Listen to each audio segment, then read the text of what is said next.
جس تاریخ کے اندر عدالت میں حاضری ہے وہاں سے ہتھ کڑی ڈال کر کے اس کو لاتے ہیں، دن بھر بیٹھا رہتا ہے رامپور میں، شام کو لے کر کے لکھنؤ جاتے ہیں، کیوں صاحب گواہ نہیں آیا۔ میں نے کہا کہ گواہوں کو پولیس نے پیش کیا ہے، اس نے فہرست بنائی ہے، آپ پولیس کو ذمہ دار بنائیں، 6 مہینے، سال بھر، 1.5 سال، 2 سال وہ گواہوں کو لے کر کے آئے، یہ پولیس کی ذمہ داری ہے۔ اگر پولیس گواہوں کو نہیں لا پاتی ہے، آپ اس ملزم کو آزاد کر دیجئے، مقدمہ چلائیے، یہ رکشہ چلائے گا اور اپنے مقدمے کو چلائے گا، خرچ پورا کرے گا، اس کو برباد مت کیجئے۔ کہنے لگے اچھا یہ بتاؤ کتنے ملزم ہیں جو جیلوں کے اندر بند ہیں، مجھے اس کی فہرست دو۔ میں نے کہا بہت اچھی بات ہے۔ میں باہر آیا اور آ کر میں نے ساری پارٹیوں کو، جو میڈیا کے اندر لوگ تھے، ان سے کہا کہ بھئی مجھے فہرست چاہیے، کسی کے پاس فہرست ہی نہیں۔ 8 دن کے بعد ان کا فون آیا کہ جو وعدہ کیا تھا کہاں ہے فہرست؟ میں نے کہا میں فہرست تیار کر رہا ہوں۔ میں نے اخبارات کے اندر دیا، اپنے لوگوں سے کہا کہ جہاں جہاں دیش دروہی کے مقدمے کے اندر آدمی جیل میں ہے، اس کا نام، کس جیل میں ہے، کتنے دن سے ہے، کون پیروی کر رہا ہے، اس کا نام اور اس کا موبائل نمبر مجھ کو دے۔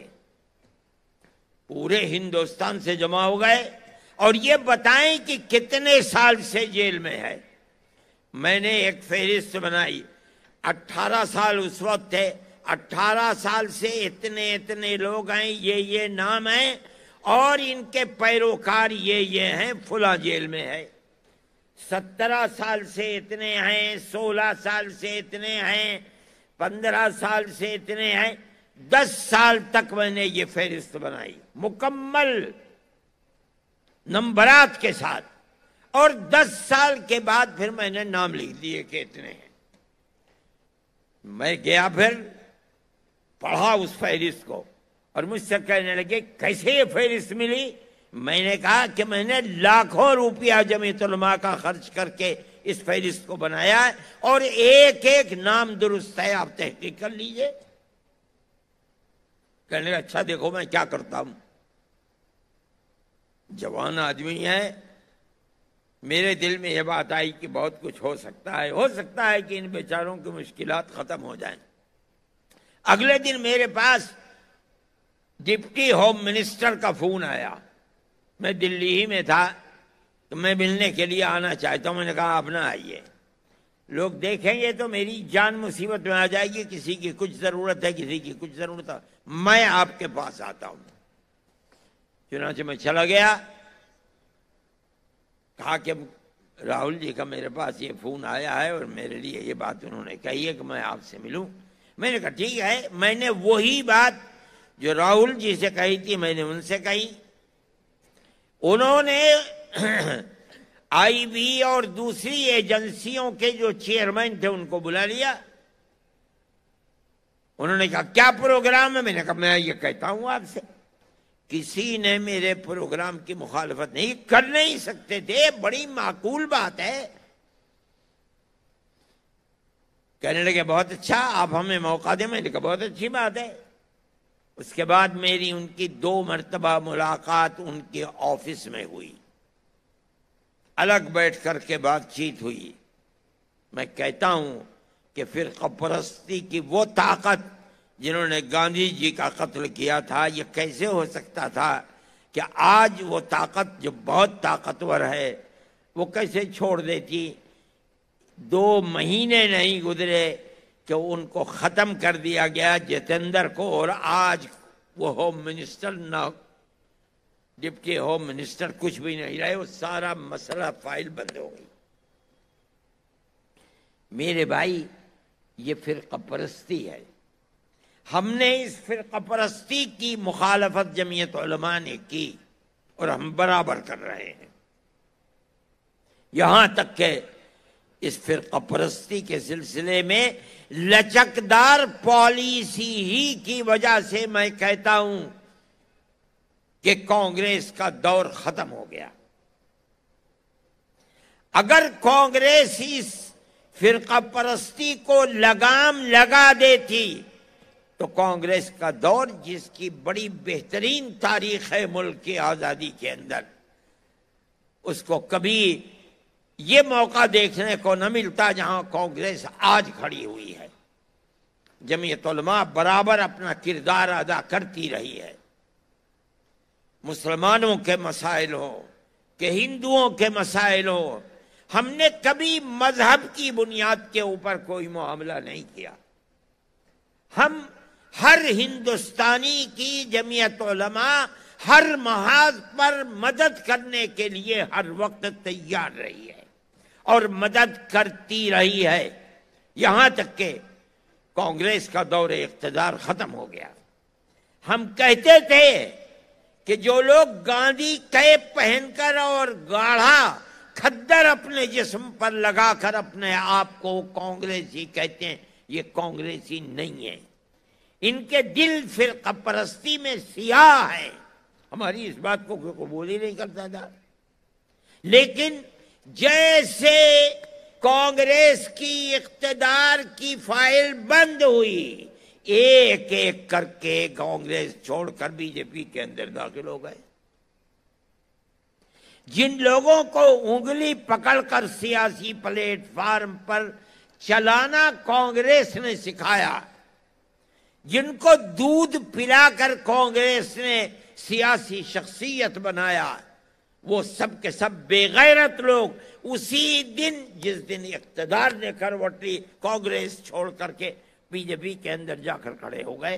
ایسا لگتا تھا کہ نہرو فیملی کے سوا نظریاتی اعتبار سے ملک میں کوئی کانگریسی نہیں ہے۔ یہ اسی لچکدار پالیسی کا نتیجہ ہے۔ اگر وہ پالیسی لچکدار نہ ہوتی فرقہ پرستی کے ناک میں نکیل ڈالنے کے لیے، تو کانگریس کو یہ دن نہ بھگتنا پڑتا، لیکن ایسا ہی ہوا۔ میرے بھائی، میں مختصر بات کہتا ہوں، وقت کم رہ گیا ہے، یہاں تک کہ کانگریس باہر ہو گئی اور کرناٹک کا الیکشن آیا۔ کرناٹک کا پورا الیکشن مسلم نفرت کے اوپر مبنی ہے۔ آپ نے دیکھا ہوگا، پڑھا ہوگا، اخبارات میں دیکھا ہوگا کہ ملک کا اقتدار اعلیٰ بالکل چوٹی پر بیٹھا ہوا آدمی اور نیچے تک ایک ہی راگ، ایک ہی پروگرام بنا کر الیکشن لڑ رہا ہے تاکہ مسلمان ایک طرف ہو جائے، ہندو دوسری طرف ہو جائے، ہندو کا ووٹ ہمیں ملے، ہمیں مسلمان کے ووٹ کی ضرورت نہیں ہے۔ جمعیت علماء دیکھ رہی تھی، ورکرز جمعیت علماء کے اپنا کام کر رہے تھے۔ میں کہتا ہوں یہاں تک کہ انہوں نے اپنے مینیفیسٹو کے اندر یہ بات کہی کہ ہم بجرنگ دل کے اوپر، پاپولر فرنٹ کے اوپر پابندی لگائیں گے۔ ہمیں کوئی فکر نہیں کہ پاپولر فرنٹ کا، پاپولر فرنٹ عمل نہیں ہے، رد عمل ہے۔ اگر بجرنگ دل کی مسلم دشمن پالیسی نہ ہوتی، پاپولر فرنٹ جنم نہ لیتا۔ آپ بجرنگ دل کے اوپر پابندی لگائیے، ہمیں کوئی افسوس نہیں ہے، 100 پاپولر فرنٹ کے اوپر پابندی لگا دیجیے، ملک میں امن تو قائم رہے۔ انہوں نے کہا، لوگ یہ کہتے رہے کہ برا کیا، الیکشن پر اثر پڑے گا، ہم تو خاموش تھے، ہم نے نہیں کہا۔ ہم سمجھتے تھے کہ طاقت ملے گی، مسلمان کو محسوس تو ہوگا کہ کانگریس کو اپنی غلطی کا احساس ہے، ہم کانگریس کی جڑوں کو مضبوط کریں گے۔ میں کہتا ہوں 95 نہیں 98% مسلمان نے کرناٹک کے اندر کانگریس کو ووٹ دیا ہے، اور اس کی بنیاد یہی تھی کہ فرقہ پرستی کا ناگ جو آزاد پھر رہا ہے، کانگریس یہ وعدہ کرتی ہے کہ ہم اس کو ناک میں نکیل ڈالیں گے. ہمیں خوشی ہے اس بات کی. اس کا تصور نہیں ہوتا تھا کہ کانگریس اس قوت کے ساتھ آگے آئے گی. ہم اس چیز کو مانتے ہیں کہ ہندوستان میں کہیں بھی الیکشن ہو، جو بربادی ہندوستان کے اندر آ رہی ہے اس بربادی کا تنہا سبب فرقہ پرست ذہنیت ہے. آج جو لوگ کرسی اقتدار پر بیٹھے ہیں وہ یہ سمجھتے ہیں کہ ہمارے اقتدار کی حفاظت صرف اور صرف فرقہ پرستی کی بنیاد پر ہوگی تاکہ ہم ہندو اور مسلمان کے ووٹ کو تقسیم کر دیں. ہم یہ سمجھتے ہیں کہ یہ ملک کی بربادی کا پہلا زینہ ہے. ملک ہندوستان جس کے اندر ہندو اور مسلمان دونوں رہتے ہیں، آج سے نہیں 1400 سال سے رہتے ہیں. 1400 سال سے رہتے ہیں. میں نے یہ بات کہی تھی جس کا بڑا شور مچا کہ ہندوستان کی دھرتی کو اللہ نے قبولیت عطا فرمائی. سب سے پہلا نبی اسی دھرتی کے اوپر اللہ نے اتارا ہے. جس کو تم منو کہتے ہو، اس کی اولاد کو منوش کہتے ہو، ہم اس کو آدم کہتے ہیں، آدم کی اولاد کو آدمی کہتے ہیں. سوال پیدا ہوتا ہے کہ منو نہ رام ہے نہ لکشمن ہے، کوئی نہیں ہے، تنہا ایک آدمی ہے. اس سے اولاد چلے گی تو رام پیدا ہوں گے، اولاد چلے گی تو راون پیدا ہوں گے. ابھی اولاد ہی نہیں چلی ہے. سوال ہے کہ وہ ایک آدمی کس کی عبادت کرتا تھا؟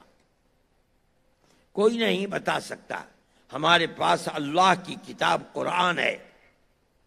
وہ ایک اللہ یعنی ایک اوم کی عبادت کرتا تھا. میرے پاس پنڈت جی آئے، ابھی 5-7 دن ہوتے ہیں، 10 دن کے دہرادون کے، اور آ کے کہنے لگے کیسے کہتے ہو کہ اوم اللہ ہے؟ میں نے کہا آپ پنڈت جی ہیں، دھرم کی کتابیں آپ نے پڑھی ہیں، تو خاموش ہو گئے. میں اندر گیا اور میں نے یجروید لا کر کے ان کو دکھلائی.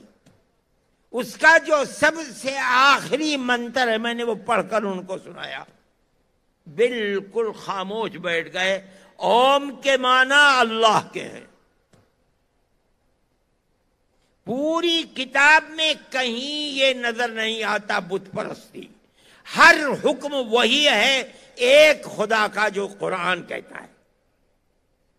یہ کہاں سے بت پرستی آئی اس کو خدا ہی جانتا. خیر یہ موضوع نہیں ہے، لیکن میں کہتا ہوں کہ ہمارا دین، ہمارا عقیدہ، لوگ یہ کہتے ہیں کہ یہ مذہب عرب کا مذہب ہے جسے یہ اپناتے ہیں. نہ وہ اپنے ملک کی تاریخ جانتے ہیں، نہ وہ مذاہب کی اور دھرم کی تاریخ جانتے ہیں. نہیں، ہمارا عقیدہ اس ہندوستان کا عقیدہ ہے، بھارت کی دھرتی کا عقیدہ ہے. سب سے پہلا نبی یہیں اترا ہے. آپ اسے اوم کہہ دیں، ہم اسے آدم کہتے ہیں. ہے وہی. کسی نبی نے کسی بت کی پرستش نہیں کی. جس اللہ کے وہ اپاسک تھے ہم آج اسی اللہ کے اپاسک ہیں.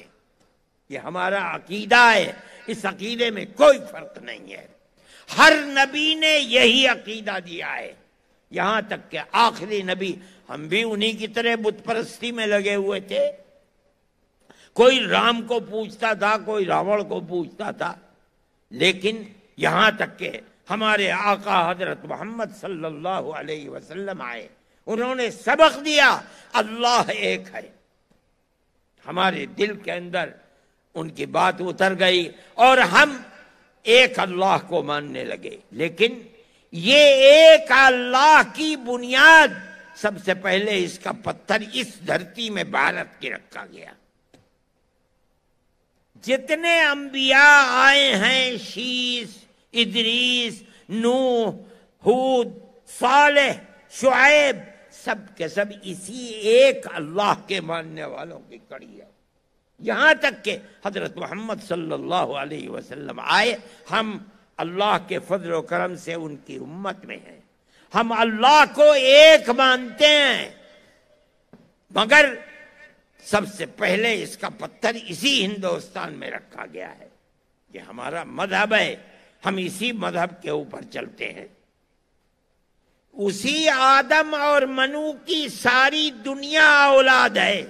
جمعیت علماء ہند، ہمارے اکابر بڑے عالم تھے، مذہبی کتابوں کے پڑھے ہوئے تھے، ان کی زندگی کے اندر اترا ہوا تھا، اس لیے انہوں نے جو سبق ہندوستان کے اندر دیا ہے وہ وحدت کا سبق ہے۔ ساری دنیا کے لوگ ایک ہی ماں باپ کی اولاد ہیں، سب کے ساتھ اخوت و ہمدردی، پیار و محبت کے ساتھ رہنا ہوگا۔ جمعیت علماء اس کے اوپر چلتی ہے، ہم ہر ایک کے ساتھ پیار و محبت کا معاملہ کرتے ہیں۔ میرے بھائی، جمعیت علماء کے ہر پروگرام کے اندر پیار و محبت ہے۔ ہم نے اس وقت ایک تحریک چلائی کہ ہم پڑھنے والے بچوں کی مدد کریں گے۔ پہلے 1 کروڑ روپیہ ہم خرچ کرتے تھے، اس مرتبہ ہم نے 2 کروڑ روپیہ خرچ کیا ہے، اور ہم نے درخواستیں منگوائیں۔ ہم نے یہ کہا شرط ہے کہ 70% نمبر ہونے چاہیے، چاہے ہندو ہو چاہے مسلمان۔ ہمارے پاس درخواستیں آ گئیں، ہندو بچوں کی بھی آئی، مسلمان بچوں کی بھی آئی۔ جو ہماری شرط پر اترا، ہم نے مذہب کی بنیاد کے اوپر کوئی تفریق نہیں کی۔ یہ جمعیت علماء کا کردار ہے۔ ہم یہ سمجھتے ہیں کہ ملک فرقہ پرستی کی طرف چل رہا ہے، اور حکومت، آج کی حکومت یہ سمجھتی ہے کہ فرقہ پرستی سے اس کا اقتدار محفوظ رہ سکتا ہے۔ میں یہ کہتا ہوں کہ فرقہ پرستی پر اقتدار محفوظ نہیں رہ سکتا۔ ٹھیک ہے، تم نشے کی گولی کھلا سکتے ہو، چند دن کھلا سکتے ہو، چند سال کھلا سکتے ہو، ہمیشہ نہیں کھلا سکتے۔ کرناٹک نے ثابت کر دیا کہ تم نے جس نظریے کو پیش کیا ہے اس نے اپنی ٹھوکر سے اڑا دیا۔ میں سمجھتا ہوں کہ اوپر والے نے اگر چاہا تو پورے ہندوستان کے دوسرے صوبوں کے اندر اور مرکزی الیکشن کے اندر بھی یہ نظریہ رنگ لا کر رہے گا انشاءاللہ، اور فرقہ پرستی کے ناک میں نکیل پڑے گی، لیکن اسی وقت پڑے گی جبکہ کانگریس اپنے اس نظریے کے اوپر رہے گی جو ملک کی آزادی سے پہلے کا نظریہ تھا۔ لچکدار پالیسی نہیں، بلکہ وہ پالیسی لاؤ جس کو اس الیکشن کے اندر اپنایا ہے۔ کہتے ہو کہ بجرنگ دل اور پاپولر فرنٹ کے اوپر پابندی لگاؤ، اپنے مینیفیسٹو کو زندہ کر کے دکھلاؤ۔ زندہ کرو گے تو کل جو وعدہ کرو گے قوم اس وعدے کو قبول کرے گی، نہیں کرو گے قبول نہیں کرے گی۔ میرے بھائی، یہ ایک نظریہ ہے جمعیت علماء کا، اور جمعیت علماء اس نظریے پر قائم ہے۔ ہم یہ کہتے ہیں کہ جمعیت علماء کے ہر ممبر کو پیار و محبت کے ساتھ اپنی زندگی کو گزارنا چاہیے۔ آپ اپنے دائیں بائیں کو دیکھیں، کون ہے، کیا کر رہا ہے، یہ نہ دیکھیں کہ کون ہندو ہے کون مسلمان ہے۔ جمعیت علماء یہ نہیں کرتی۔ بنگال میں سیلاب آیا، سمندر گھس گیا، ہزاروں مکانات ختم ہو گئے، جو کھیت تھے سمندر کے پانی نے سب کو جلا ڈالا۔ ہم نے کام کیا، ہمارے ایک ایک کیمپ کے اندر 2700 صبح کو کھانا کھاتے تھے، 2700 شام کو کھانا کھاتے تھے۔ لیکن ہم نے کبھی کسی آدمی کو یہ نہیں کہا کہ مسلمان کھائے گا ہندو نہیں کھائے گا، کتنے کھا رہے ہیں یہ بھی نہیں دیکھا۔ ہم نے سب کو کھانا کھلایا۔ پانی ختم ہو گیا، ہم نے نل لگوائے، ایک ایک نل پر، حالانکہ بنگال میں پانی بہت قریب ہے زمین میں، لیکن سب پانی کھارا ہو گیا تھا۔ کئی 100 فٹ نیچے لے جا کر کے پانی میٹھا ملتا تھا۔ ایک ایک نل پر اس وقت 90,000 روپیہ خرچ ہوتا تھا۔ ہم نے کہا کوئی بات نہیں ہے، ہمارا کیا، قوم ہمیں دیتی ہے، ایک ہاتھ سے لیتے ہیں دوسرے ہاتھ سے خرچ کر دیتے ہیں۔ ہم نے نل لگوائے، ایسی جگہوں پر لگوائے کہ ہندو اور مسلمان دونوں اس سے فائدہ اٹھائیں۔ یہ جمعیت علماء کی پالیسی ہے۔ میں کہتا ہوں کہ جمعیت علماء کے ہر ورکر کو اسی پالیسی کے اوپر عمل کرنا چاہیے، چلنا چاہیے۔ پیار و محبت کی زندگی کو بڑھائیے، تبھی آپ زندہ رہ سکتے ہیں، اس ملک کے اندر آپ کی اولاد زندہ رہ سکتی ہے۔ اگر آپ بھی اسی طرح سے نفرت کو چلائیں گے جس نفرت کا مظاہرہ کرناٹک میں ناکام کیا گیا ہے تو ملک برباد ہو جائے گا، ملک کے اندر زندگی نہیں رہے گی۔ جمعیت علماء کی یہ تحریک ہے، جمعیت علماء کا یہ پیغام ہے۔ میں سمجھتا ہوں کہ ملک کے ہر آدمی کو اس پیغام کو اپنانا چاہیے۔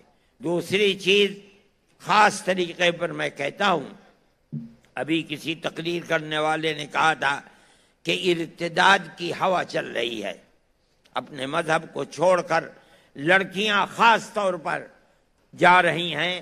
ہم یہ سمجھتے ہیں کہ مذہب ایسی چیز نہیں ہے کہ آدمی جس وقت چاہے مذہب کو تبدیل کر دے۔ ہمارا یہ ماننا ہے کہ اگر ماں باپ کو فکر ہے، قوم کو فکر ہے اپنی آنے والی نسل کا، تو اس کو یہ چاہیے کہ اہل ثروت کی کمی نہیں ہے، ایسے اسکول قائم کرو کہ جو لڑکیوں کے الگ ہوں، لڑکوں کے الگ ہوں۔ آپ اگر معیاری اسکول بنائیں گے تو ہندو بھی اپنے بچیوں کو اس مخلوط تعلیم سے نکال کر کے آپ کے اسکول کے اندر بھیجیں گے۔ اور یہ کوئی نئی بات نہیں ہے، ہندوستان کے اندر گورنمنٹ جن اسکولوں کی مدد کرتی ہے، یا جو اسکول گورنمنٹ کے بنائے ہوئے ہیں یا یونیورسٹیاں ان کی تعداد تقریباً 43,000 ہے۔ اس کے اندر تقریباً 5واں حصہ ان اسکولوں اور یونیورسٹیوں کا ہے جو تنہا لڑکیوں کے لیے، لڑکے کا داخلہ اس کے اندر نہیں ہوتا ہے۔ آج اگر میں اور آپ بنائیں گے اس طرح کے کالج اور اسکول، اس کے اندر کون سی کوئی تباہی آ جائے گی؟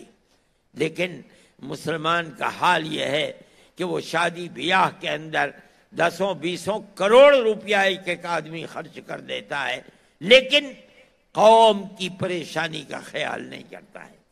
آپ حضرات اس کو اپنی پالیسی بنائیں، لڑکوں کے الگ، لڑکیوں کے الگ اسکول بنائیں، ان اسکولوں کے اندر آپ تعلیم دیں، بچے کو یہ بتائیں کہ وہ کس دھرم سے تعلق رکھتا ہے۔ اگر ہندو ہے اس کو وہ بتائیے، اگر مسلمان ہے اس کو وہ بتائیے، اور اس کے بعد اس کو تعلیم دیجئے، مخلوط تعلیم نہیں، تاکہ آپ کی آنے والی نسل محفوظ رہ سکے۔ جمعیت علماء کی اس وقت اس اجلاس میں یہ 2 پروگرام ہیں جن کو آپ کے سامنے پیش کیا جاتا ہے۔ ایک تو آپ نفرت کی سیاست کا مقابلہ اپنے عمل سے کریں، ہندو مسلمان کو دیکھ کر نہیں، انسانیت کی بنیاد پر۔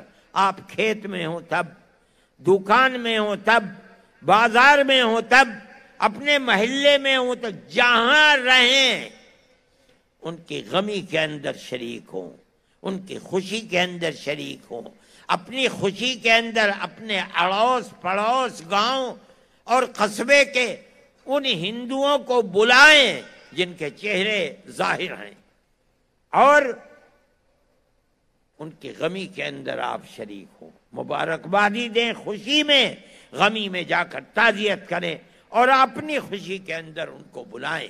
یہ طریقہ آپ کا اس نفرت کی سیاست کا مقابلہ کرے گا جس کو اقتدار کی بنیاد کے اوپر دنیا چلا رہی ہے۔ ہم سمجھتے ہیں کہ اگر وہ اسی طرح چلتی رہی، خدا نہ خواستہ اور نہیں چلے گی انشاءاللہ، اگر چلے گی خدا نہ خواستہ ملک برباد ہو جائے گا، تباہ ہو جائے گا۔ جمعیت علماء انہی بنیادوں کو آپ کے سامنے پیش کرتی ہے۔ آپ حضرات آئے، شریک ہوئے۔ میں اور میرے ساتھی آپ کا شکر ادا کرتے ہیں، شکریہ پیش کرتے ہیں، اور جس پروگرام کو آپ کے سامنے رکھا گیا ہے آپ ہر جگہ اس پروگرام کو چلانے کی کوشش کریں، اور چلانے والے چلا بھی رہے ہیں۔ انشاءاللہ یہ پروگرام خود آپ کی اور آپ کی اولاد کے لیے عزت و آبرو کا سبب بنے گا اور فتنے سے آپ کو دور رکھے گا۔ وآخر دعوانا ان الحمد للہ رب العالمین۔ اللہم انا نشہدک انت اللہ لا الہ الا انت انت الاحد الصمد الذي لم يلد ولم يولد ولم يكن له كفوا احد۔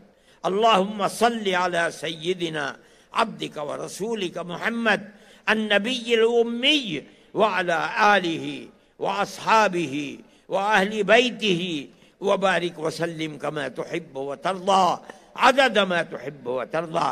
اے اللہ ہمارے اس اجتماع کو قبول فرما، اے پروردگار جو لوگ یہاں جمع ہیں ان کی نصرت فرما، اے پروردگار جمعیت علماء نے جو پروگرام پیش کیا ہے ہمیں اس پروگرام پر عمل کرنے کی توفیق عطا فرما۔ اے اللہ اس ملک کے اندر پیار و محبت، اخوت و ہمدردی کو پیدا فرما، مضبوط فرما۔ اے پروردگار جو لوگ نفرت کے بیج بو رہے ہیں اور ملک میں نفرت کو پیدا کر رہے ہیں، اے اللہ انہیں خائب و خاسر فرما۔ ہماری پیار و محبت کی قدیم تاریخ جو ہزاروں سال پرانی تاریخ ہے، جس کی وجہ سے ہم گاؤں در گاؤں، شہر در شہر ایک دوسرے کے ساتھ رہتے ہیں، اے اللہ اس نظریے کو مضبوط سے مضبوط تر فرما۔ اے پروردگار ہمارے ملک کے اندر سب کو پیار و محبت کا عادی بنا، خیر و برکت عطا فرما، رزق حلال عطا فرما، شرور و فتن سے محفوظ و مامون فرما۔ اے پروردگار جو بیمار ہیں ان کی بیماری سے شفا عطا فرما، جو کاروبار کی پریشانیوں میں ہیں ان کی پریشانی کو دور فرما۔ اے اللہ ہمارے مذہبی مقامات کی حفاظت فرما، ہمارے مدرسوں کی حفاظت فرما۔ اے پروردگار جو جماعتیں دین کا کام کر رہی ہیں ان کی حفاظت فرما۔ اے پروردگار ہماری دنیا کو بھی آباد فرما، ہماری آخرت کو بھی آباد فرما۔ جمعیت علماء اور ہر دینی جماعت کی حفاظت فرما، ہمارے پروگراموں کی حفاظت فرما۔ اے پروردگار جب وقت آئے تو اے اللہ ہمیں حسن خاتمہ میسر فرما، اور میدان محشر میں جناب رسول اللہ صلی اللہ علیہ وسلم کی شفاعت میسر فرما۔ جمعیت کے اس اجلاس کے لیے جنہوں نے جس طرح سے کام کیا ہے اے اللہ ان کی خدمت کو قبول فرما، اور جمعیت کے پروگراموں کو مضبوط سے مضبوط تر فرما۔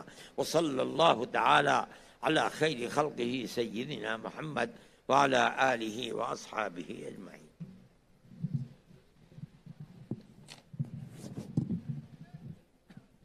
بھائی آپ حضرات دھیرے دھیرے نکلیں، اتنا بڑا مجمع ہے ایک دم سے روڈ پر نہ جائے، کیونکہ آنے میں آپ چند لوگ آئے تھے اور جاتے ہوئے بہت بڑا مجمع، دھیرے دھیرے جائیں۔ جی آپ کو بھی راحت رہے گی اور انتظامیہ کو بھی۔ راستہ چھوڑ دیں حضرت کے جانے کے لیے، جی راستہ چھوڑ دیں، زحمت نہ دیں۔ جی وی ٹی کی طرف سے نکلیے اور دھیرے دھیرے نکلیے، ابھی یہاں عشاء کی نماز بھی ہوگی۔ جی تمام گیٹ کھول دیے گئے ہیں جانے کے لیے۔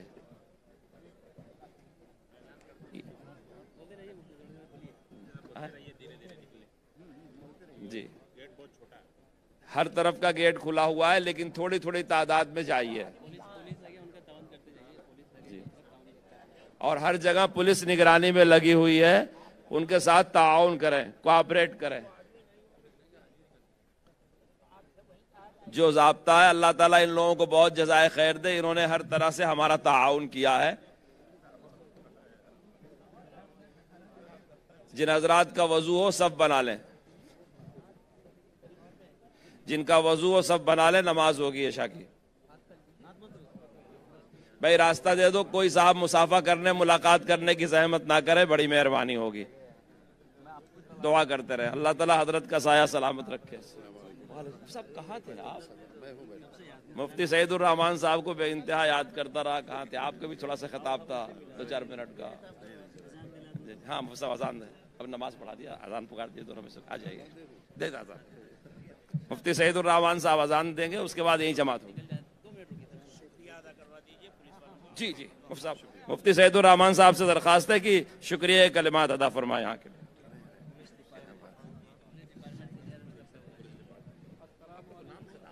بھائی تمام لوگوں نے تو ماشاءاللہ بار بار شکریہ ادا ہی کیا ہے، خاص طور سے پولیس ڈپارٹمنٹ نے جو جمعیت کے پروگرام کی،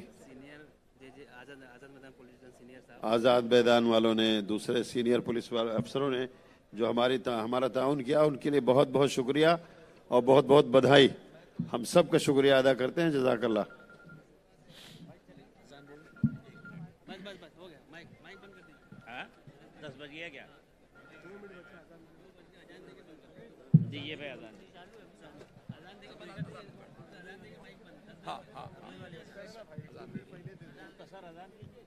اللہ اکبر، اللہ اکبر، اللہ اکبر، اللہ اکبر. اشہد ان لا الہ الا اللہ، اشہد ان لا الہ الا اللہ،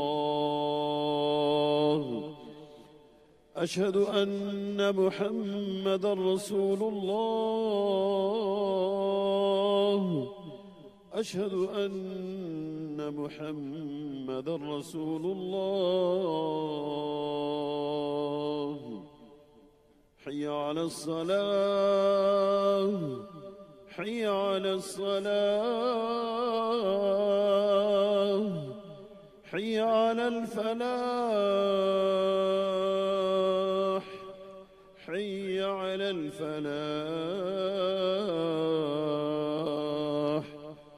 اللہ اکبر، اللہ اکبر، لا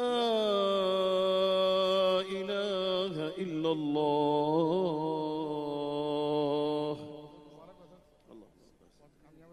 جن حضرات کا وضو ہو سب بنا لیں، جماعت شروع.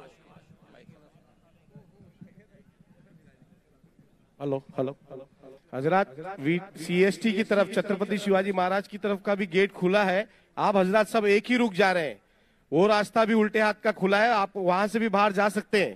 برائے مہربانی اس اعلان کو ضرور سنیں کہ سیدھا راستہ بھی کھلا ہوا ہے چھترپتی شیواجی مہاراج ٹرمینل جانے کے لیے. برائے مہربانی اس کا بھی استعمال کریں. 3 راستے ہیں آپ کے باہر جانے کے لیے. ایک راستہ جہاں سے آپ آئے ہیں، دوسرا راستہ فیشن اسٹریٹ کی طرف ہے، اور تیسرا راستہ سی ایس ٹی کی طرف.